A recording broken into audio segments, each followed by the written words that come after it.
Ok, chmury się pomału zaczynają.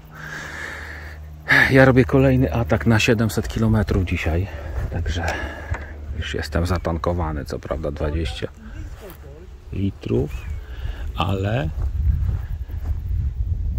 na razie będzie, tak myślę, dosyć nisko znowu, zanim to się rozhula. Natomiast fajne jest to, że tak nie wieje jak wczoraj. Wczoraj bardzo mocno wiało w Polsce. Także lecimy. Kilka słów o tym, co dzieje się zanim wystartujemy. Mianowicie przed samym startem sprawdzamy sobie jeszcze pogodę, czy coś się zmieniło. Warto też sprawdzić strefy, chociaż te przeważnie są na dzień wcześniej już znane. Strefy, do których nie możemy latać. Trasę, którą sobie zaplanowaliśmy, należy wprowadzić do instrumentów, które mamy w szybowcu. Czasami mamy zdwojone te instrumenty, więc trzeba zrobić to dwukrotnie. To wszystko zabiera czas. No i oczywiście jest też czas na rozmowę z kolegami i różnego rodzaju dywagacje o tym, co się będzie działo i jak te warunki dalej będą wyglądały.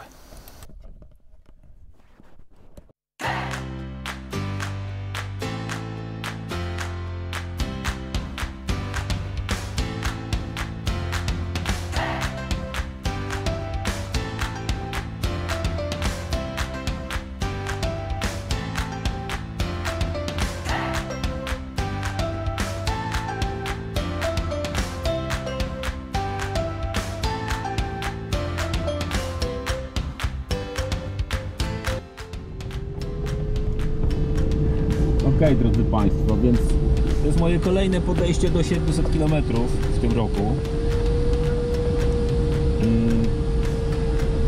Podstawy na razie na 1100 metrów. Tutaj mamy taką sytuację. Teraz mam z 1000. Pierwszy punkt będzie Długosiodło, a później lecimy centralnie na zachód pod wiatr. Na razie będę miał to wszystko troszeczkę z wiatrem, więc będzie taka łatwa część. Mam tam do tego Długosiodła jakieś 70 km.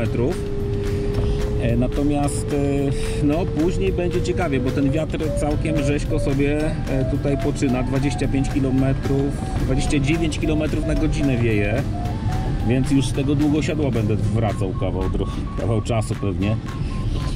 Także no zobaczymy, co ten warun nam dzisiaj pokaże, czy będą szlaki, bo jak będą szlaki, to jest szansa na te 700. Jeżeli się nie poukładają w szlaki te chmury dzisiaj, no to raczej będzie takie jakieś 300, 400, może 500. Taki jest plan. No i warunki okazały się na tyle trudne, że już 2 lądowania po wyczepieniu. Z tym, że jedno no to na lotnisku, drugie Wojtek no odleciał kilkadziesiąt, myślę, kilometrów, pewnie za 20. Co się dzieje w powietrzu dzisiaj? Chmury wyglądają całkiem fajnie, tylko że wieje no prawie 30 km na godzinę. I co to powoduje? Powoduje to, że te kominy są strasznie takie porozrywane, ciężko je jakby nie da się ich właściwie tak wycentrować i naprawdę musi być fajne ognisko, takie termiczne, mocne, z wygrzanym jakimś miejscem, żeby puściło taki właśnie laminarny komin, tak jak ja mam teraz, w okolicach 2 metrów na sekundę. To co widzę, to że na pewno miasta, jakieś torowiska, takie pola osłonięte przed wiatrem, tam się dobrze wygrzewa i tam trzeba będzie dzisiaj szukać stamtąd unoszących się kominów, tylko że one na tyle przy tym mocnym wietrze są odchylone, że je ciężko po prostu zlokalizować, jakby patrząc po terenie, więc dzisiaj opłaca się latać wysoko, nie za bardzo tracić tej wysokości. Dzisiaj opłaca się po prostu latać pod chmurami. Także taki dzisiaj plan. Na razie uleciałem ze 30, może 40 km lekko z wiatrem do punktu. Punkt mam jeszcze o 60 km. No, odleciałem 20 km niecałe. Ale tak właśnie jest, że cały czas jakieś takie mosolne kominki kręcę, które nie dają jakichś Bóg wie jakich noszeń. Tu podkręcę, tam podkręcę, coś tam hopsnę do przodu i taka trochę macanina jest dzisiaj z tą termiką. Nosi tak jakby na zawiecznej chmury. bardzo ciekawe. Teraz właściwie wyleciałem już na drugą stronę chmury, a tutaj mam ponad 2,5 chyba nawet. Bardzo ciekawe. I to też nie jestem tak jakoś pod jakimś centrum tej chmury, tylko gdzieś na jakimś takim przewężeniu i na tym przewężeniu tak dobrze nosi. Także bardzo ciekawe. 900 metrów, przed momentem było jeszcze 700, już trochę się zacząłem niepokoić, ale termika zadziałała, dwójeczka do góry, lecimy dalej.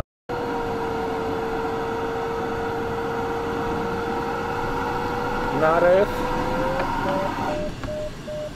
rozlewiska Narwi, Połtusk, piękne okolice, a ja 39 km jeszcze do Długosiodła.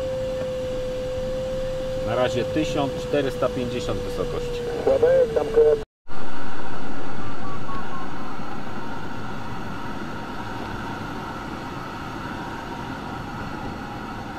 Pięknie tu jest, naprawdę fajne działeczki mają tutaj półtuszczanie.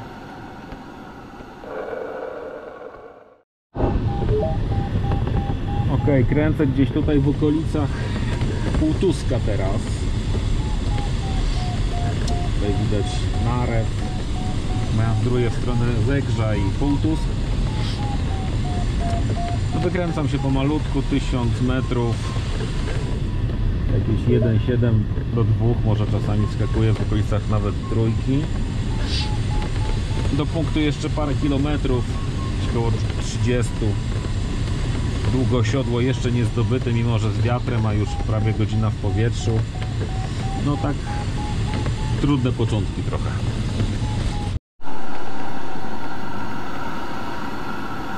No zacząłem już wracać pod wiatr z tego Długosiodła. Kilkanaście kilometrów przed nim skończyły mi się chmury i tak stwierdziłem, że będę wracał, bo ze względu na ten silny dzisiejszy wiatr, to te kominy nie są jakieś hiper. Znaczy tu gdzie są, to są, ale dużo jest takich chmur, które po prostu są rozrzucone wiatrem. Zdewastowane przez ten silny wiatr kominy, nie noszą tak dobrze, jakbym chciał, chociaż słońce mocno świeci. Teraz w okolicach 1 metra, co wcale mnie nie leczy, no bo znosi mnie mocno z wiatrem przy tym kominie. Poszukam czegoś pod wiatr może. Tak to wygląda dalej, całkiem nieźle.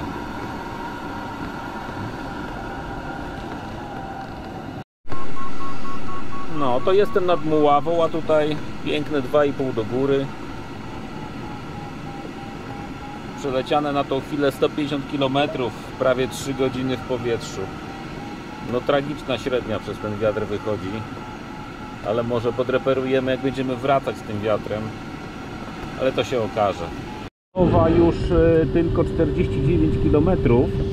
Wiatr tutaj troszeczkę osłabł, bo jest w okolicach 21-24 na godzinę, teraz nawet 20 mi pokazuje. Także jakiś szlaczek widzę tutaj przede mną, więc po tym szlaczku lecę w stronę tego Jabłonowa, tam zawracam i z powrotem na Mazowsze. Też po szlakach, mam nadzieję.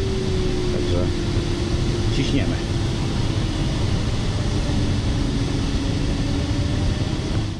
Iława, proszę bardzo. Czyli można powiedzieć już Mazury. Jeszcze kawałeczek polecimy na północ i wracamy na Mazowsze. Iława. Voila. 30 km przed Nisimi zawrotka nastąpiła. Do następnego punktu 180, czyli Ostrów Mazowiecka. Mniej więcej tyle też przeleciałem w tą stronę. Więc kawał drogi przede mną, ale cała ta droga jest z wiatrem. Więc ciekaw jestem, jaki wykręcę tutaj czas, czy to będzie mniej niż 2 godziny z tym wiatrem. Oby tak było. Także ciśniemy z powrotem. Tak, ile kosztuje utrzymanie szybowca? Jakie to są koszty, jeżeli chcielibyśmy kupić sobie taki szybowiec? Wygląda to w następujący sposób. Mianowicie Jeżeli zrobimy już sobie kurs, osiągniemy poziom pilota takiego licencjonowanego, no to jest to moment, żeby zastanowić się nad zakupem swojego pierwszego szybowca. No i tu bardzo ważny jest budżet, bo szybowce zaczynają się takie, powiedzmy, klasy takie, w którym ja obecnie latam, powiedzmy od kwoty 100 000 złotych, już mówimy o szybowcu z przyczepą i tak są najczęściej sprzedawane, z przyczepą, a kończy się ta kwota gdzieś w okolicach 300 000 euro, czyli w okolicach ponad 1 000 000 złotych. I te najdroższe modele już w okolicach właśnie 1 000 000 kosztują. To są przeważnie już szybowce z napędami. Własnymi napędami startowymi, które pozwalają samodzielnie wystartować i nie martwić się o to, czy ktoś Cię ma wykolować. To jest pierwsza sprawa. Druga, no to są koszty eksploatacji takich szybowców. I teraz jak to się rozkłada? Taki przegląd roczny, bo szybowce w przeciwieństwie do aut powinny być przeglądane minimum co roku. Mówimy o szybowcach takich laminatowych albo z włókien węglowych, generalnie z tworzyw sztucznych. Szybowce drewniane, one mają inne interwały przeglądu, zwłaszcza takie już trochę bardziej, że tak powiem, leciwe szybowce, ale te z tworzyw sztucznych, no to jest co roku taki przegląd. I ten przegląd waha się w okolicach między, powiedzmy, 2000 do 3, może 4000, w zależności od tego, czy szybowiec posiada własny napęd właśnie, czy jest potrzeba jeszcze zajęcia się przeglądem właśnie silnika. I oczywiście można te koszty zmniejszyć, wyrabiając sobie odpowiednie uprawnienia właśnie jako mechanik szybowcowy. Ale mniej więcej tak to wygląda. Co do ubezpieczenia, no to tu jest bardzo podobnie jak z autami, co oznacza, że jeżeli szybowiec jest dużej wartości, no to oczywiście ubezpieczenie też nam mocno powędruje do góry. I to jest naturalne. Mój szybowiec, który jest właśnie w okolicach tych 100 000 złotych, taki koszt nabycia, jego koszt ubezpieczenia waha się między 3 a najwięcej płaciłem ponad 4000 rocznie za ubezpieczenie tego szybowca. No i kolejnym takim elementem, który nam dochodzi jeszcze przy takiej codziennej eksploatacji, to jest to, w jaki sposób chcemy znaleźć się w powietrzu.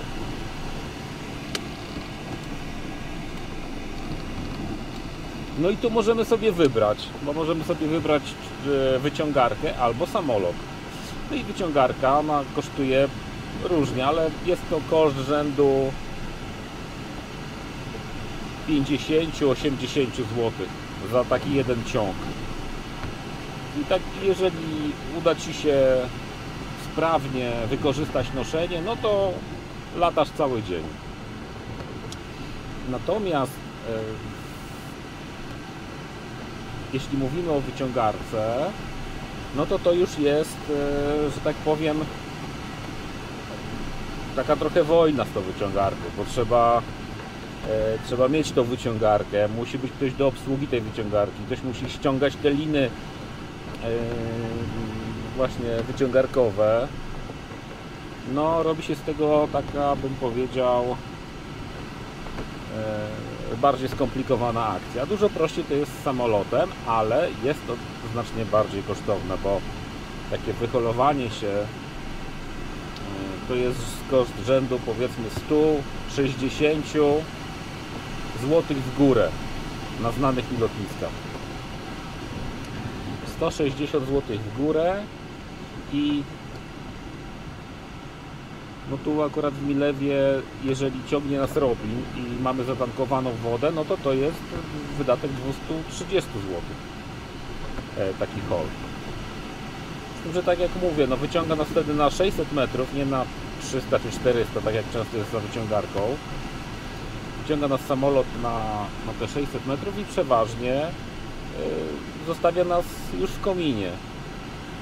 Więc nie ma ryzyka takiego, że po ciągu za wyciągarką wylądujemy, a jest to bardzo częste zjawisko, jak się startuje za wyciągarką, że właśnie startujemy, mamy na tyle niedużą wysokość, że po prostu jeżeli nie znajdziemy tego komina w odpowiednim miejscu, nie będzie jakaś antyfaza, no to po prostu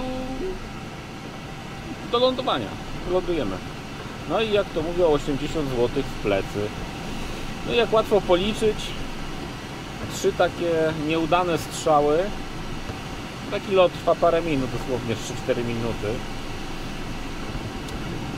3 takie nieudane strzały, no i mamy właściwie cenę samolotu. Dlatego ja większość lotów w roku wykonuję za samolotem, bo one mi gwarantują to, że polecę trochę dalej niż tylko po kręgu wokół lotniska. Więc koszty holów, no to już zależą od ilości tych holi, ile latasz w roku, tak? Jeżeli wykonujesz, powiedzmy, około 20 lotów, tak? No to jest, uważam, taka między 10 a 20 lotów szybowcowych w sezonie u nas.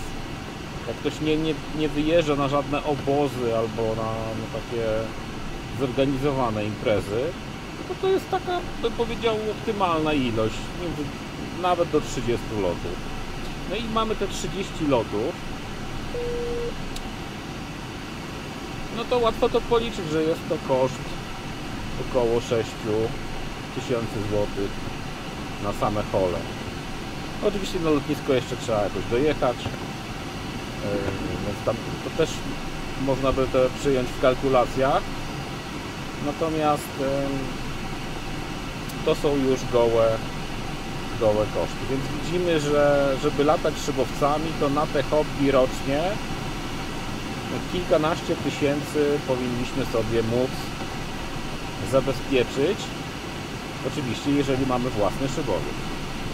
Jeżeli tego własnego szybowca nie mamy, no to wtedy płacimy instytucji lub podmiotowi, który nam wynajmuje ten szybowiec. No i wtedy jest już to koszt za minutę lotu. Przeważnie jest to koszt w okolicach złotówki. Czyli za każdą godzinę lotu jeszcze płacamy dodatkowo 60 zł lub więcej, bo to też zależy od klasy szybowca.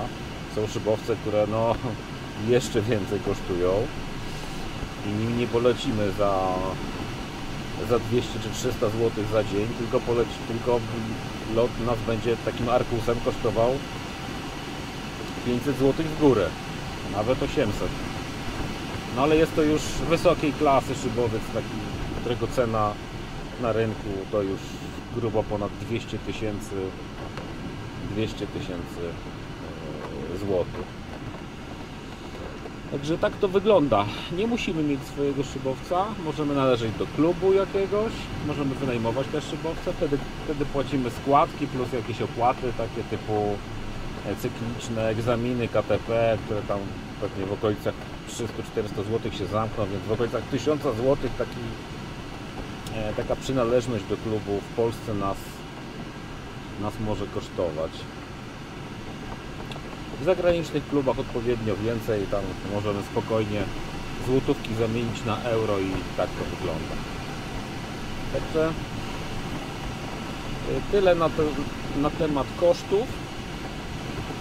Lecimy dalej z wiatrem do punktu 122 km do Ostrowi Mazowieckiej i praktycznie lecę cały czas po szlaku, niewiele tutaj właściwie kręcąc, właściwie nic nie kręcąc, tylko czasami sobie tutaj gdzieś tam przyesowuję lekko w jakimś noszeniu.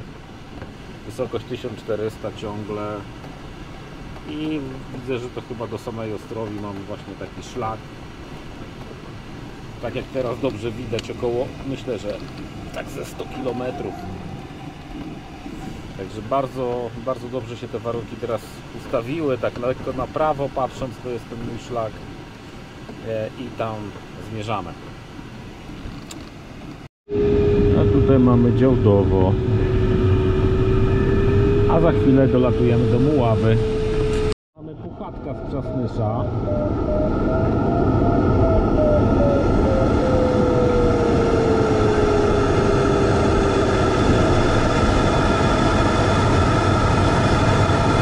A może to Cirrus? Albo Pirat?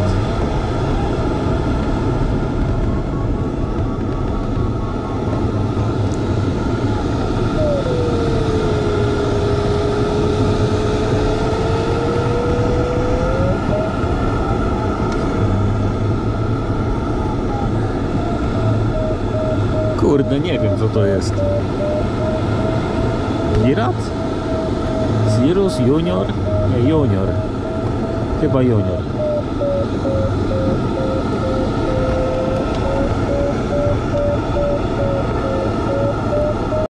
No to jesteśmy nad Makowem. I tutaj mamy jakiś kominek i wracamy w stronę Brodnicy teraz. Przeleciane na tą chwilę 380, godzina 16:15. Te warunki dzisiaj jak w jakimś filmie sensacyjnym. Mocno cały czas wieje, 30 na godzinę, ale zobaczcie, do samej Brodnicy mam taki szlak. Także żal nie lecieć pod wiatr oczywiście. Z wiatrem potem oczywiście będzie banał powrót, więc ile wyrzeźby pod ten wiatr to moje. Więc lecę do Brodnicy 82 km, godzina 17. No tak, wygląda na to, że już jest godzina za 15:06 i to jest miejsce, w którym właśnie będę zawracał, czyli tutaj zrobię sobie tą wysokość, podkręcę parę metrów i zaczynam powrót. 80 km 80 km do Milewa jeszcze, co prawda, ale myślę, że spokojnie damy radę, zwłaszcza z tym wiatrem i z tą termiką, która dzisiaj jest pod koniec. Cały czas te kominy takie do 2 metrów nawet potrafią jeszcze dawać noszenia, więc naprawdę jest fajnie. Natomiast już tak za bardzo nie mam gdzie na zachód do czego lecieć, bo tam jest taki cień jakiś i trochę takiego górnego pokrycia, które mi się nie podoba. Zresztą widać się, też je widzieliście. Dobrze, wracamy. Także dzień dobiega już praktycznie końcowi. Na liczniku 550 km pewnie wpadnie. 20 km mam do lotniska, ale wysokość 900, także za chwilę będzie sekwencja lądowania. No mam nadzieję, że trochę tych informacji dzisiaj też dostaliście, zwłaszcza ci, którzy jeszcze nie mają za wiele wspólnego z szybowcami, ale zachęcam do zapisania się na kurs szybowcowy i spróbowania swoich sił właśnie w tej dyscyplinie. Zapraszam wszystkich do subskrybowania mojego kanału, jeżeli ktoś jeszcze tego nie robi, i komentarze pod filmami oraz łapka w górę. Bardzo będę za to wdzięczny, bo to powoduje, że algorytm Gogli rozsiewa ten film znacznie szerzej. Także dziękuję z góry. Kończymy dzień, za chwilę lądujemy. No dobra, 557 wyszło, czyli sympatycznie. Chciałem 600, ale